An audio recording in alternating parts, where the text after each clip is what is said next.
décisions prises lors des conseils de ministres, ces décisions peuvent concerner à la fois des nominations aux palmes à l'OIPA, à l'Organisation internationale des palmes académiques africaines. Elles peuvent concerner aussi des révisions, des modifications dans tout ce qui concerne la promotion des enseignants, dans l'organisation des différentes sessions des comités consultatifs interuniversitaires.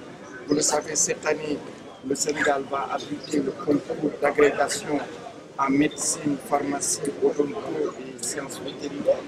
Mais l'année suivante, ce sera le tour du concours de sciences juridiques, politiques, sciences économiques et de gestion. Et aussi tout ce qui concerne les comités techniques spécialisés. Donc c'est une session politique, une session aussi d'évaluation, une session aussi d'orientation. Donc voilà un peu, et je voudrais saluer aussi l'ensemble des ministres présents ici à Dakar. C'est une très bonne participation qui est un peu à l'image de ce que le président de la République, son Excellence M. Macky Sall, représente aujourd'hui au niveau de l'Union africaine, parce que c'est lui qui est le pilote de la commission des 10 chefs d'État chargés de l'enseignement supérieur au sein de l'Union africaine.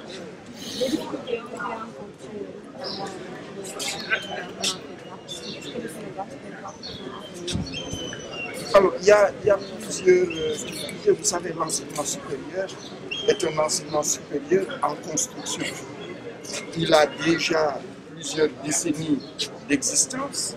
Il y a quelques jours de cela, la semaine dernière, nous lancions à la faculté de médecine, pharmacie et odonto les 100 ans de l'enseignement supérieur en médecine au Sénégal. Mais l'enseignement supérieur de manière générale en Afrique francophone est beaucoup plus jeune que cela. Donc c'est aujourd'hui dans tous les pays pratiquement la période de réforme pour coller à ce siècle nouveau qui est le siècle de l'économie du savoir, de l'économie de l'information et de la connaissance. Et ceci évidemment demande des réajustements. Le Sénégal a déjà lancé ses réformes depuis 3 ans. D'autres pays aussi sont en train de lancer leurs réformes. Il y a d'ailleurs beaucoup d'échanges entre les pays. Le CAMES quand même s'en sort, mais il y a un besoin, un appel à ce que chaque État puisse s'acquitter de ses cotisations. Il faut dire que le Sénégal est à jour de ses cotisations et de plus, le président Macky Sall, depuis l'année dernière, a fait une subvention au CAMES de 500 millions.